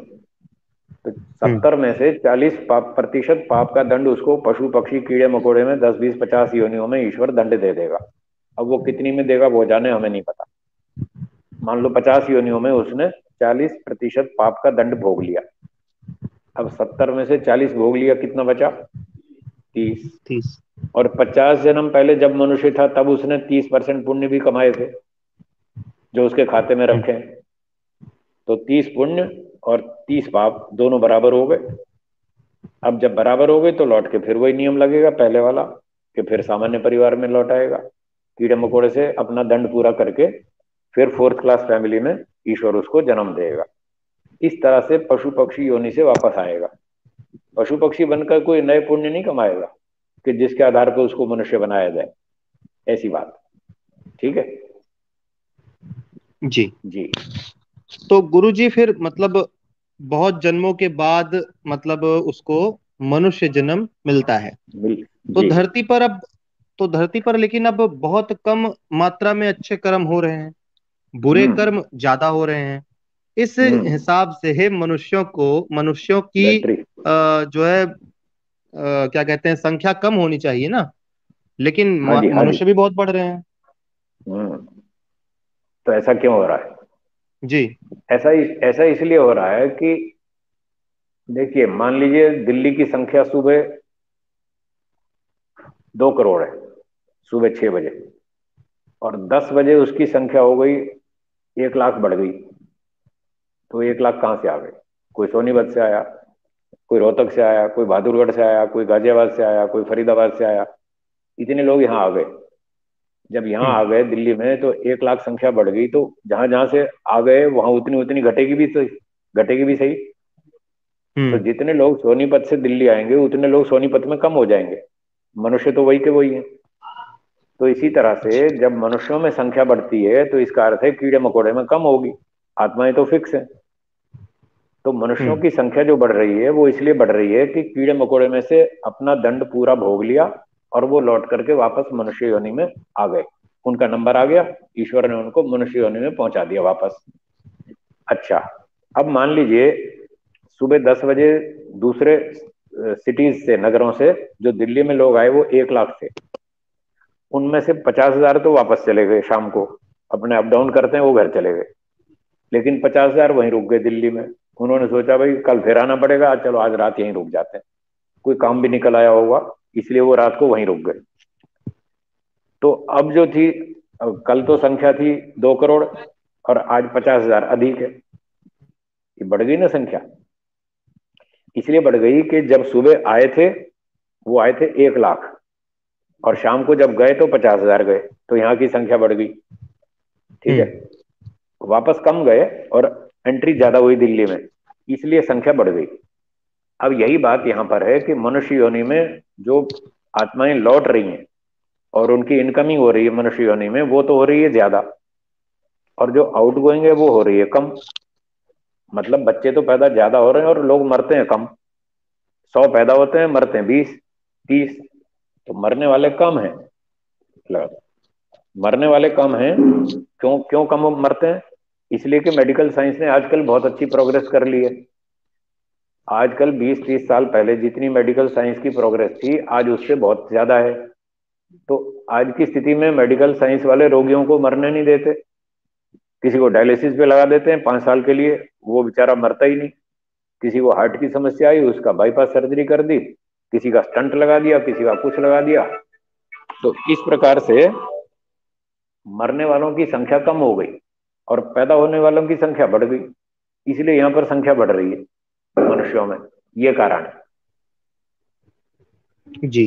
क्या दूसरे ग्रहों से भी कुछ जीवन इधर आने की बात कुछ हो सकती है? कुछ लोग ये कहते हैं कि दूसरा ऐसे धरती जैसा कोई और ग्रह होगा, वहां पे जीवन होगा, वहां की आत्माएं हम्म। यहाँ आती होंगी।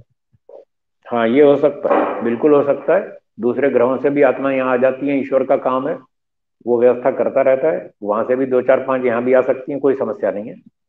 हो गया, हो गया। जी। जी। अंतिम प्रश्न है गुरुजी कि क्या जाति, आयु, भोग निश्चित है या इन्हें घटाया बढ़ाया जा सकता है? इसकी सीमा क्या होगी? जाति आयु भोग जो है वो जन्म के समय ईश्वर हमें नाप तोल कर देता है।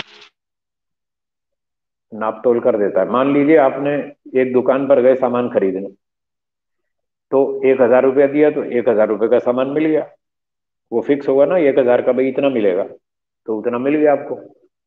इसी तरह से हमने जो पिछले जन्मों में कर्म किए, उन कर्मों में से मान लीजिए 20,000 कर्मों से ईश्वर ने हमको जाति आयु भोग दिया, मनुष्य की जाति दे दी, 80 साल की हम्म। आयु दे दी, और एक अच्छे परिवार में, संपन्न परिवार में जन्म दे दिया, जहां बचपन से ही संपत्ति, खाना पीना सुविधा अच्छी थी। तो ये जन्म के समय एक बार ईश्वर ने हमें कर्मफल के रूप में जाति आयु भोग दे दिया। ये हमें 80 साल तक चलेगा। अब 5 साल की उम्र में बच्चा स्कूल जाएगा, पढ़ाई करेगा, खेलेगा कूदेगा, अपने गुणों का विकास करेगा, तो आगे वो विकसित हो जाएगा तो अच्छे पैसे और कमा लेगा। अब जो पैसे कमाएगा, जो विद्या पढ़ेगा, जो पुरुषार्थ करेगा, ये नए कर्मों का फल है। इन नए कर्मों से, इस जन्म के कर्मों से वो अपने आयु और भोग को बढ़ा सकता है। अगर अच्छी मेहनत करेगा, पढ़ाई अच्छी करेगा, डिसिप्लिन में रहेगा, बुद्धि का विकास करेगा, तो अच्छी जॉब करेगा, अच्छे पैसे कमाएगा, खाएगा पिएगा, कार बंगले में रहेगा, मौज करेगा। इस तरह उसने भोग बढ़ा लिए। और व्यायाम किया, ब्रह्मचर्य का पालन किया, संयम से जीवन जिया, शाकाहारी भोजन खाया, उसकी आयु भी बढ़ जाएगी। तो इस प्रकार से हम आयु को और भोग को बढ़ा सकते हैं इसी जीवन के नए कर्मों से। अब अगर कोई इससे उल्टे काम करे तो घटा भी सकते हैं। मान लो 80 साल की आयु दी थी ईश्वर ने पूर्व जन्म के कर्मों के आधार पर, और अब उसने अंडे मांस खाने शुरू किए हैं, चोरी की, व्यभिचार किया, बदतमीजी की, और झूठ छल कपट आदि पाप कर्म करता रहता है, और शराब वराब पीता रहता है, तो उसकी आयु 10 15 साल कम हो जाएगी। वो 80 की बजाय 65 में ही उसका शांति पाठ हो जाएगा। हाँ, तो इस हम्म। तरह से हम आयु को घटा भी सकते हैं, बढ़ा भी सकते हैं। भोग को, अब जो घर से संपत्ति मिली थी वो ठीक थी पैदा होते ही, फिर आदमी ने पढ़ पढ़ा करके अच्छे पैसे भी कमा लिए, आगे चल हम्म। के जुआ खेलना शुरू कर दिया, अब जुए में हार गया संपत्ति, तो उसके भोग कम हो गए। तो इस प्रकार से नए कर्मों से हम अपने आयु और भोग को बढ़ा भी सकते हैं, घटा भी सकते हैं, इसमें हम स्वतंत्र हैं। तो ये कर्मफल की व्यवस्था ऋषियों ने शास्त्रों में बता रखी है। जी। जी। तो गुरुजी जितने प्रश्न मैंने बनाए थे वो सभी मैंने जी। आपके समक्ष रख दिए हैं। अब कुछ ठीक है। दर्शकों के प्रश्न ले लेते हैं। ठीक है। सनातन लीजिए। संचयन से एक गुरुजी प्रश्न आया है जो कि हम्म। इस विषय से भिन्न है। वो कह रहे हैं हम्म। कि स्वामी जी, दर्शन योग धाम परियोजना पर थोड़ा प्रकाश डालिए। दर्शन योग धाम योजना जो है वो गुजरात में गांधीनगर जिले में शुरू हो रही है। एक स्थान बना रहे हैं वहां पर, दर्शन योग धाम के नाम से। वहां पर कुछ आश्रम टाइप और गुरुकुल टाइप व्यवस्था रहेगी।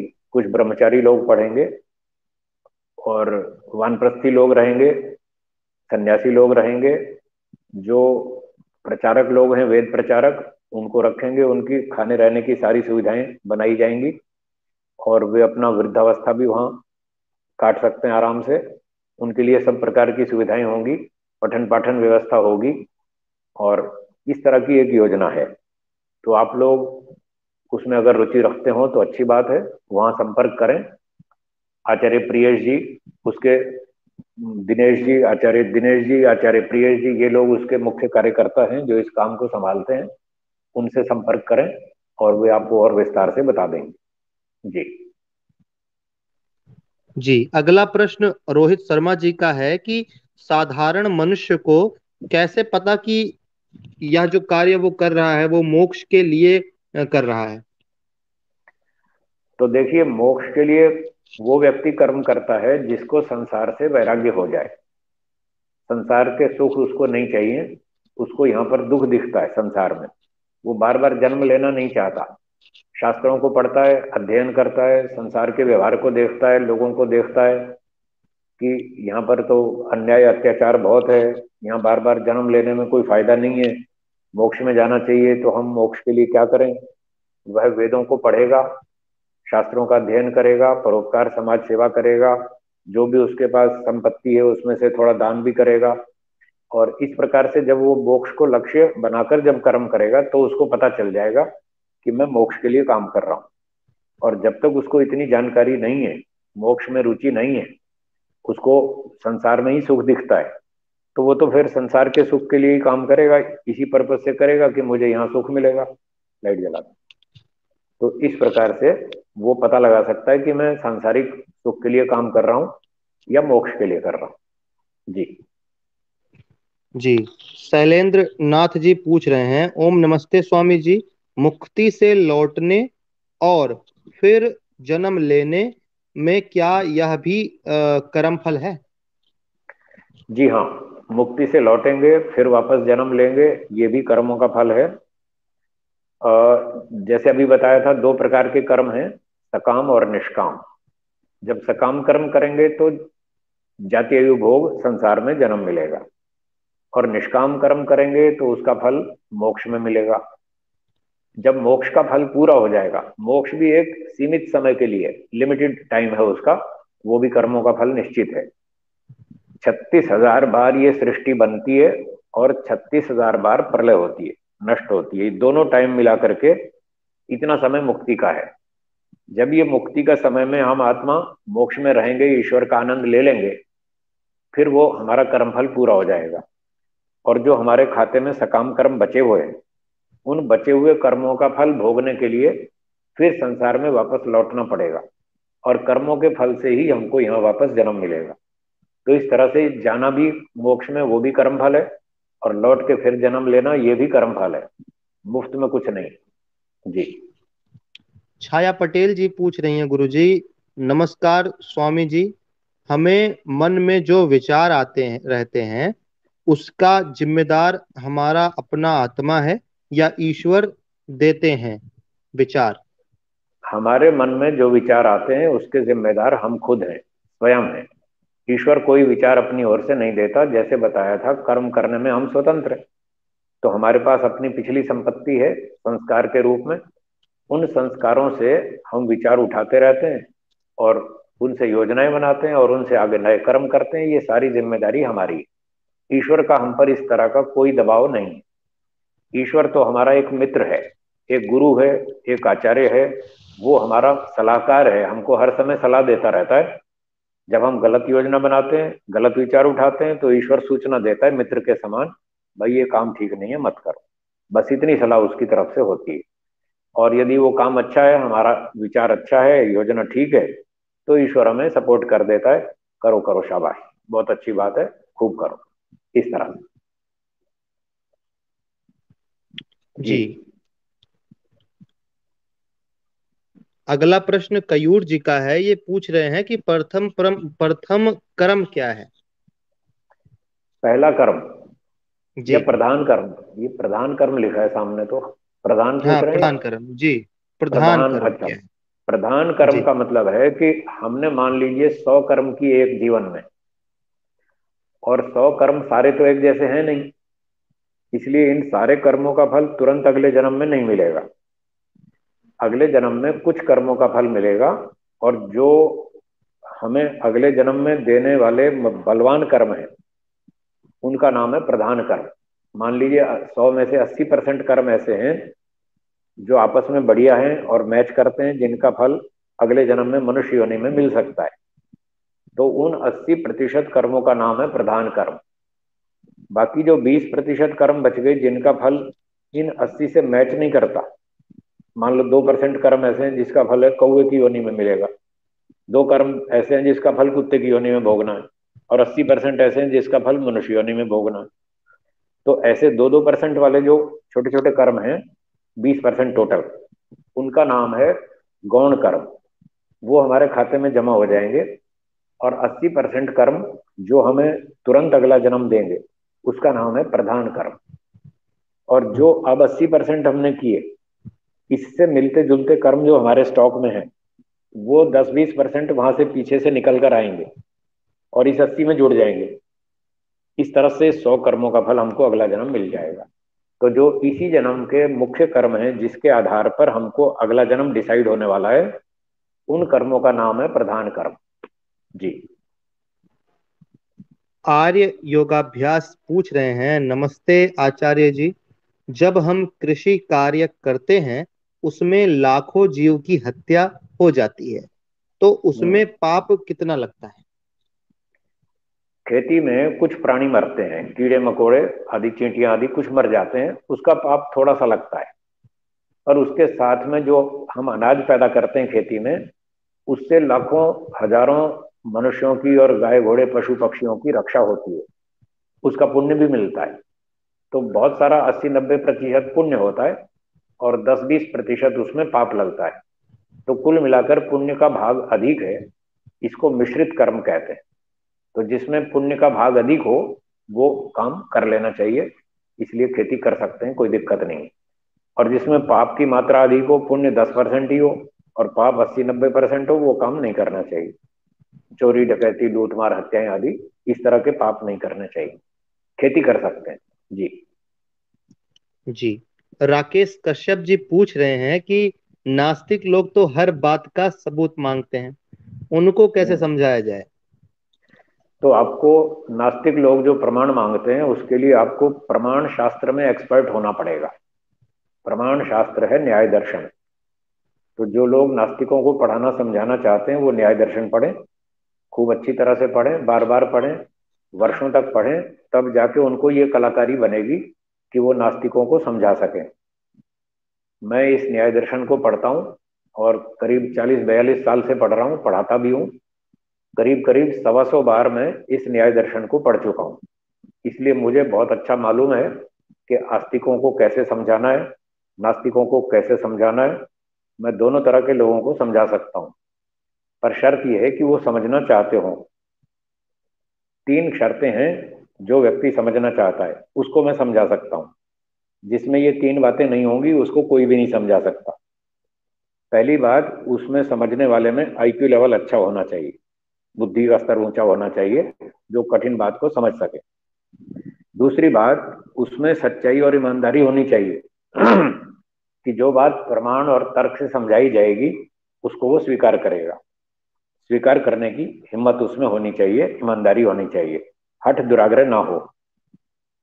तीसरी बात, जिस विषय में वो समझना चाहता है, उस विषय में थोड़ा स्टडी भी होनी चाहिए, उन शास्त्रों का थोड़ा अध्ययन भी होना चाहिए, बैकग्राउंड उसकी अच्छी हो तो उसको समझाया जा सकता है। और जिसकी ये तीन बातें नहीं है जिसमें, उसको नहीं समझा सकते। तो नास्तिकों को आप ज्यादा समझाने की कोशिश फिलहाल ना करें, पहले तो अपनी योग्यता बनाएं, जब आपकी योग्यता बन जाए फिर उनको समझाएं। हम्म। जी। जी।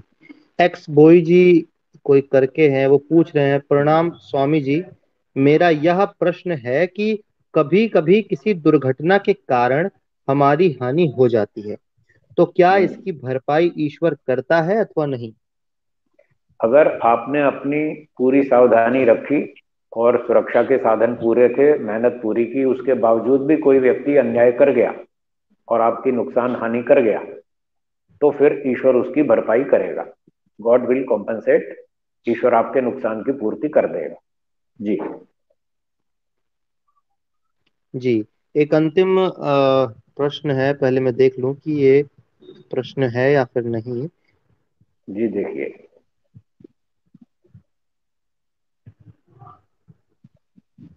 जी। फिलहाल तो किसी का कोई प्रश्न नहीं है। एक अंतिम प्रश्न आया है कि भाग्य क्या होता है? भाग्य क्या होता है?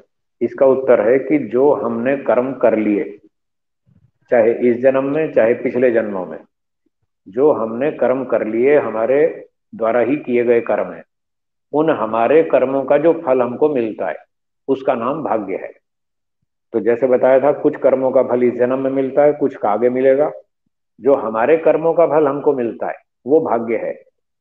चाहे इस जन्म के कर्म हो, चाहे पिछले जन्मों के कर्म हो, चाहे फल इस जन्म में मिले और चाहे अगले जन्मों में मिले, जब भी मिले, जो हमारे कर्म का फल है वो भाग्य है। और जो हमारे कर्म का फल नहीं है, खाम खा भोगना पड़ा दूसरों के अन्याय से, वो हमारा भाग्य नहीं है। उसको भाग्य नहीं समझना चाहिए। लोग इस बात को नहीं समझते। जो भी सुख दुख आता है उसको भाग्य पे डाल देते हैं। आलसी प्रमादी लोग हैं, मेहनत करते नहीं और भाग्य को दोष देते हैं, ये गलत है। भाग्य को दोष मत दीजिए, आपका भाग्य बहुत अच्छा है। आपको वर्तमान में पूरी मेहनत करनी है। आखिरी बात कह देता हूं आज के इस सत्र की। जो व्यक्ति अपना भविष्य अच्छा बनाना चाहता है, उसको अपने जीवन में तीन बातें याद कर लेनी होंगी। तीन काम करने पड़ेंगे। पहला, अपना काम पूरी ईमानदारी से करना। ये सबसे पहली शर्त है। जो भी अपना भविष्य भाग्य अच्छा बनाना चाहता है, उसके लिए पहली शर्त है कि वो अपना काम पूरी ईमानदारी से करे, झूठ छल कपट धोखा बेईमानी ना करे। दूसरी बात, अपना काम पूरी बुद्धिमत्ता से करे, मूर्खता के डिसीजन ना ले, बुद्धिमत्ता से डिसीजन ले, मुझे क्या करना है दूर तक सोच के चले। दूसरी बात। और तीसरी बात है, वो जो उसने लक्ष्य बनाया उसके लिए पूरी मेहनत करे। तो ईमानदारी, बुद्धिमत्ता और पूरी मेहनत। जो व्यक्ति ये तीन चीजें पकड़ के चलता है, उसका फ्यूचर ब्राइट है, उसका भविष्य बहुत अच्छा है, वो सुखी रहेगा, उसका भाग्य बहुत अच्छा है। और जो ये तीन काम नहीं करेगा वो पिटेगा, दुखी रहेगा, इस जन्म में भी और अगले में भी। और वो चिल्लाता रहेगा, रोता रहेगा, मेरी किस्मत खराब है। किस्मत खराब बिल्कुल नहीं है, खराबी आपके अंदर है। अपनी खराबी ठीक करो, अपना भविष्य अच्छा बनाओ। ठीक है जी। जी। गुरु जी, यदि आज्ञा हो तो एक अंतिम महत्वपूर्ण प्रश्न आया है, इसको लेकर के फिर लाइव को अच्छा, बंद कर देंगे। एक ठीक है, व्यक्ति बोलिए। पूछ रहे हैं कि मुक्ति का सरल रास्ता क्या है, तो इसी पे मुक्ति फिर का समाप्त सरल करते हैं। रास्ता। मुक्ति का सरल रास्ता क्या है? हम्म। इसका उत्तर है, मुक्ति का सरल रास्ता वेदों के अनुसार आपको तीन काम करने पड़ेंगे। वेद के अनुसार तीन काम करने पड़ेंगे। पहला, वेद आदि शास्त्रों को, ऋषियों के ग्रंथों को पढ़कर अपने नॉलेज को करेक्ट करना, अपने ज्ञान को शुद्ध करना, ये पहला काम। ये मुक्ति का शॉर्टकट है, सरल रास्ता है, सबसे शॉर्टेस्ट रूट है, इससे छोटा और कोई नहीं है। तो वेदों को, शास्त्रों को पढ़कर अपने ज्ञान को शुद्ध करें। दूसरा, अपने कर्मों को वेद के अनुकूल बनाएं, अच्छे काम करें, बुरे काम ना करें, निष्काम कर्म करें, मोक्ष प्राप्ति के लिए करें, सांसारिक सुख के लिए नहीं। ये दूसरी बात। और तीसरी बात, ईश्वर का ध्यान, उपासना, मेडिटेशन करें। ईश्वर की अष्टांग योग की साधना करें, जो महर्षि पतंजलि जी ने योग दर्शन में बताई है। वो अष्टांग योग का आचरण करें। उससे समाधि तक पहुंचकर हमारी जो अविद्यादि हैं दोष, ये सब नष्ट हो जाएंगे। जब अविद्यादि दोष नष्ट हो जाएंगे, बस उसके बाद मोक्ष हो जाएगा। ये मोक्ष का पहला और आखिरी रास्ता है। इसके अलावा दुनिया में कोई मार्ग नहीं है। बाकी सब घोटाला है, बेईमानी है, वो मिस गाइडेंस है। वो आपको गलत रास्ता बताएंगे। अपने घर की बात करेंगे, उनसे बचें, सावधानी का प्रयोग करें, वेदों के अनुसार चलें, अपने ज्ञान कर्म उपासना तीनों को शुद्ध करें, मोक्ष हो जाएगा। ठीक है जी। जी गुरु जी, आपका बहुत बहुत धन्यवाद। 1 घंटे का समय मैंने आपसे मांगा था, किंतु 1.5 घंटे आपने समय दिया। इसके लिए आपका जी बहुत बहुत धन्यवाद। जी धन्यवाद। सत्य संवाह की पूरी टीम आपको आपका बहुत ऋणी है कि आप इस मंच से आकर के कर्मफल विषय को आपने रखा। और दर्शकों से मैं क्षमा प्रार्थी हूँ कि समय का अभाव होने के कारण से आपके अन्य प्रश्नों को आज नहीं लिया गया है। यदि कभी फिर ऐसा अवसर बना तो फिर कभी लाइव कर लेंगे, तब आपके प्रश्नों को ले लेंगे। आज के लिए ठीक इतना है। ही। मिलते हैं किसी और लाइव में। तब तक के लिए नमस्ते गुरु जी, नमस्ते। नमस्ते। नमस्ते ओम। जी, सबको नमस्ते। धन्यवाद।